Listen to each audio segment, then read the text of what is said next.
Vous devenez un peu plus silencieuse. Vous répondez moins vite, vous arrêtez de relancer la conversation comme avant.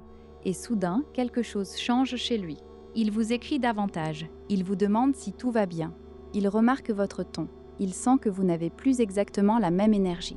C'est souvent à ce moment-là qu'une femme se dit « donc il tient à moi ». Donc il ressent quelque chose, donc peut-être qu'il va enfin se décider. Mais la vérité est plus nuancée. Quand un homme vous remarque vraiment, son comportement peut effectivement changer. Mais ce changement ne veut pas toujours dire qu'il est prêt à s'engager. Parfois, cela signifie simplement qu'il vient de sentir que votre attention n'est plus garantie. Et c'est précisément là que la confusion commence. Parce qu'il ne devient pas forcément clair. Il devient plus attentif. Et ce n'est pas la même chose. Un homme qui vous remarque vraiment ne remarque pas seulement votre apparence, vos messages ou votre présence quand tout va bien. Il remarque vos variations. Il voit quand vous êtes moins spontané. Il sent quand vos réponses deviennent plus courtes. Il repère quand vous ne mettez plus la même chaleur dans vos mots. Il peut vous dire « Tu es bizarre aujourd'hui. Tu m'en veux? Tu es distante. Il y a quelque chose qui ne va pas ?» Parfois, il ne formule même pas clairement les choses. Il revient simplement. Il envoie un message alors qu'il était silencieux. Il relance une conversation qu'il avait lui-même laissé mourir. Il devient plus doux, plus curieux, presque plus présent. Et ce changement peut être troublant. Parce que pendant longtemps, vous aviez peut-être l'impression de donner plus que lui. Vous faisiez attention aux détails. Vous remarquiez ses humeurs. Vous analysiez ses silences. Vous vous demandiez pourquoi il était chaud un jour, distant le lendemain. Puis, dès que vous retirez un peu votre énergie, il réagit. Et là, une question apparaît. S'il remarque aussi bien votre distance, pourquoi n'a-t-il pas remarqué votre attente avant ? Cette question est importante parce qu'elle montre une chose, certains hommes réagissent plus fortement à votre retrait qu'à votre présence. Ce qui rend cette situation difficile, c'est le contraste. Quand vous êtes disponible, il reste flou. Quand vous prenez de la distance, il devient plus présent. Quand vous donnez de l'attention, il semble parfois l'accepter sans vraiment avancer. Quand vous cessez d'en donner, il commence à chercher ce qui se passe. Et forcément, cela crée de l'émotion, parce que son attention soudaine ressemble à une preuve. Vous pouvez vous dire, s'il remarque mon silence, c'est que je compte. S'il revient quand je m'éloigne, c'est qu'il a peur de me perdre. S'il pose des questions, c'est qu'il ressent quelque chose. Et peut-être que oui, peut-être qu'il ressent réellement quelque chose. Mais ressentir quelque chose ne veut pas toujours dire vouloir construire quelque chose. C'est ici que beaucoup de femmes se blessent. Elles confondent une réaction émotionnelle avec une intention claire. Une réaction, c'est quand il revient parce qu'il sent que vous vous éloignez. Une intention, c'est quand il avance avec cohérence même quand vous êtes encore là. Et cette différence change tout. Car un homme peut être sincèrement troublé par votre distance sans être prêt à vous offrir une relation stable. Il peut être touché, il peut être attiré, il peut être attaché à votre présence, mais rester incapable de poser des actes clairs. C'est cette contradiction qui vous garde dans le flou. Pourquoi un homme change-t-il quand il sent que vous prenez de la distance ? Il peut y avoir plusieurs mécanismes. Le premier, c'est l'attirance réelle mais mal assumée. Il vous aime bien, il pense à vous, il apprécie votre présence. Mais dès que la relation demande plus de clarté, il bloque. Il garde le lien ouvert sans vraiment avancer. Le deuxième mécanisme, c'est la peur de perdre votre attention.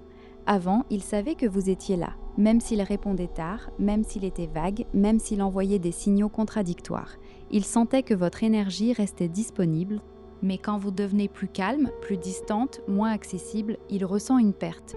Pas forcément la perte d'une relation officielle, plutôt la perte d'un confort affectif. Et c'est là la nuance importante. Parfois, un homme ne découvre pas soudainement qu'il vous aime quand vous vous éloignez. Il découvre surtout qu'il aimait avoir accès à vous. Il aimait votre attention, il aimait votre douceur, il aimait sentir qu'il comptait pour vous. Il aimait savoir que, quelque part, vous étiez encore disponible. Mais aimer ce que vous lui apportez n'est pas forcément la même chose que vouloir s'engager avec vous.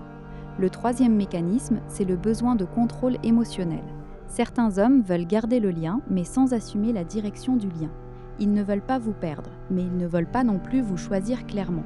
Alors ils reviennent juste assez pour vous rassurer. Puis, quand ils sentent que vous êtes de nouveau investi, ils reprennent de la distance. Et c'est ce mouvement qui peut devenir épuisant. Dans la réalité, ce comportement peut prendre plusieurs formes. Il répond plus vite quand vous répondez moins. Pendant des jours, il pouvait laisser passer des heures avant de vous écrire. Mais dès que vous devenez moins disponible, il retrouve soudain du temps. Il devient plus doux après une période de froideur.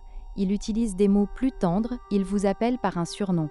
Il cherche à recréer une proximité, mais parfois cette douceur arrive seulement quand il sent que vous vous retirez. Autre signe, il cherche à savoir si quelqu'un d'autre est dans votre vie. Il pose des questions indirectes. Tu étais avec qui? Tu sors beaucoup en ce moment? Tu parles à quelqu'un? Il peut même devenir légèrement jaloux, tout en refusant d'assumer clairement sa place. Et c'est là que la situation devient très confuse, parce qu'il agit comme s'il ne voulait pas vous perdre, mais il ne se comporte pas toujours comme un homme qui veut vous choisir. Il revient avec de l'intensité, puis, quand il sent que vous êtes rassuré, il redevient flou. Il relance, puis il ralentit, il se rapproche, puis il reprend de la distance. Et vous vous retrouvez à analyser chaque message, chaque silence, chaque changement de ton. Mais la question essentielle n'est pas seulement « pourquoi revient-il ?» La vraie question est « que fait-il après être revenu ?» Quand un homme vous remarque vraiment, il peut devenir plus attentif à vos silences, à vos distances, à vos changements d'énergie. Il peut sentir que quelque chose n'est plus pareil. Il peut être troublé par votre retrait. Il peut même paniquer intérieurement à l'idée de vous perdre. Mais cela ne suffit pas à prouver qu'il est prêt à construire quelque chose. Ce qui compte, ce n'est pas seulement son retour, c'est sa cohérence après le retour. Est-ce qu'il devient plus clair? Est-ce qu'il pose des actes réguliers? Est-ce qu'il assume ce qu'il ressent? Est-ce qu'il cherche à créer une vraie sécurité entre vous? Ou est-ce qu'il revient juste assez pour retrouver votre attention avant de redevenir distant? Voilà la différence à observer.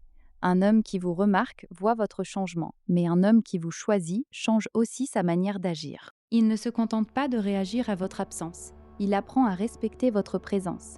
Et c'est là que se trouve la vraie réponse. Ne regardez pas seulement l'intensité de son retour, regardez la stabilité de son comportement ensuite. Parce qu'un homme peut être dérangé par votre absence sans être prêt à honorer votre présence. Il peut être attaché à ce que vous lui donnez sans être prêt à vous donner la clarté que vous méritez. Et cette nuance est essentielle. Quand vous comprenez cela, vous arrêtez de vous accrocher uniquement aux signes, vous regardez les actes. Vous observez la continuité, vous écoutez moins la panique du moment et davantage la cohérence dans le temps. Car son changement peut dire qu'il vous remarque, mais seule sa constance dira ce qu'il est réellement prêt à construire. Et vous, avez-vous déjà vécu ce type de situation ?